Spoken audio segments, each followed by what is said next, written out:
Hello bachcho, let's read the question. So the question over here says, name and explain the process that takes place in network of blood capillaries present outside the Bowman's capsule during the formation of urine. Question में बोल रहे हैं कि urine formation के time पे network of blood capillaries जो बोमेंस capsule के बाहर है उनमें कौन सा प्रोसेस होता है और उस प्रोसेस को थोड़ा बहुत एक्सप्लेन करना है. ठीक है, तो इस क्वेश्चन का की कंसेप्ट क्या है बच्चों? इस क्वेश्चन का की कंसेप्ट है that the network of blood capillaries, the network of blood capillaries outside Bowman's capsule, outside Bowman's capsule is known as outside Bowman's capsule is known as glomerulus. ठीक है, ग्लोमेरुलस. और इस ग्लोमेरुलस में कौन सा प्रोसेस होता है? ग्लोमेरुलस में होता है process named as ultrafiltration. Ultrafiltration during the formation of urine. Ultrafiltration. ठीक है, तो अल्ट्राफिल्ट्रेशन में क्या होता है? ये यहां पर हमने एक डायग्राम बना रखा है. इधर ये जो नेटवर्क ऑफ ब्लड कैपिलरीज है इसे क्या कहते हैं? इसे हम कहते हैं ग्लोमेरुलस. ठीक है, ग्लोमेरुलस के बाहर एक कप लाइक स्ट्रक्चर है, इसे क्या कहते हैं? इसे कहते हैं बोमेंस कैप्सूल. बोमेंस कैप्सूल. ठीक है, और जो ब्लड वेसल ब्लड को लाती है ग्लोमेरुलस में उसे क्या कहते हैं? उसे हम कहते हैं एफरेंट आर्ट्रियोल. Efferent arteriole.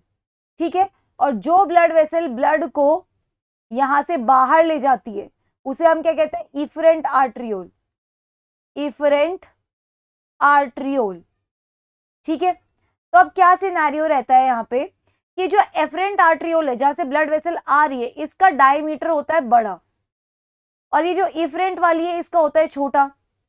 तो जब यहाँ पे डायमीटर का फर्क होता है ना तो यहाँ पे ब्लड वेसल जो यहाँ पे ब्लड कैपिलरीज है ग्लोमेरुलस इसके अंदर ब्लड का फ्लो बहुत तेज होता है. तेज ब्लड फ्लो की वजह से क्या होता है? यहाँ पे ब्लड का फिल्ट्रेशन होता है. जैसे जैसे ब्लड इस टफ्ट ऑफ ब्लड कैपिलरीज के थ्रू पास करता रहता है वैसे वैसे इसमें से फिल्ट्रेशन होता रहता है और कुछ कुछ चीजें इस बोमेंस कैप्सूल में आ जाती है. ठीक है, तो हमने यहाँ पे देखा एफरेंट आर्ट्रियोल का डायमीटर बड़ा है और इफरेंट का छोटा है. इसकी वजह से क्या होता है? ब्लड का फ्लो बहुत तेजी से होता है, ब्लड प्रेशर बहुत ज्यादा होता है ग्लोमेरुलस में और इस फास्ट फ्लो ऑफ ब्लड की वजह से यहाँ पे फिल्ट्रेशन इजीली हो जाता है. तो यहाँ पे क्या आ गया? यहाँ पे वो सारा सामान आ गया जो ब्लड से फिल्टर होके बोमेंस कैप्सूल में एंटर करा गया.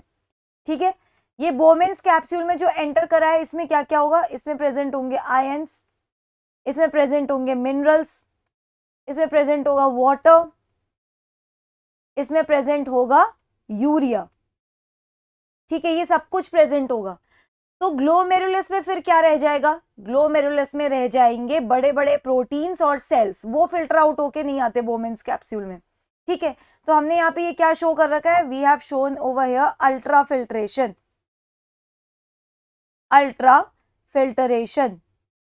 अल्ट्राफिल्ट्रेशन. ठीक है, तो हमने देखा कि यहाँ पे लिखा हुआ है कि पहले हमें उस प्रोसेस को नेम करना है जो इस ब्लड कैपिलरीज में होता है यानी ग्लोमेरुलस में होता है. तो हमने देखा ग्लोमेरुलस में अल्ट्राफिल्ट्रेशन होता है. अब ये अल्ट्राफिल्ट्रेशन होता क्यों है? अल्ट्राफिल्ट्रेशन इसलिए होता है because the diameter of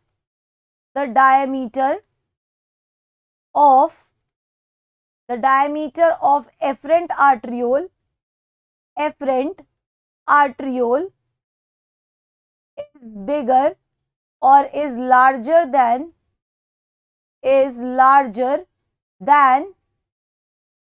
efferent arteriole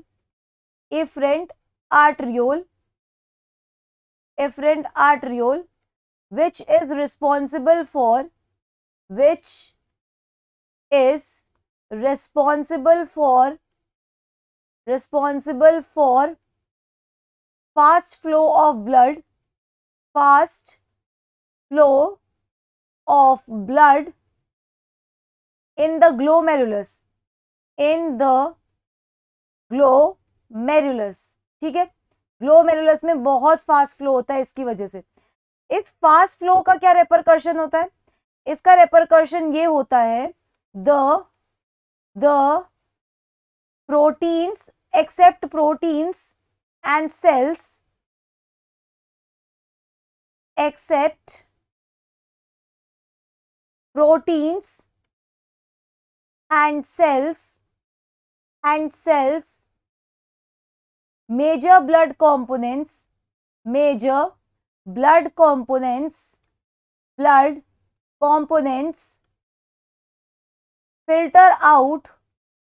filter out into Bowman's capsule, और इसी को क्या कहते हैं हम? इसी को कहते हैं हम ultra filtration. Okay, so that's it for the question. I hope you understood it well. Best of luck.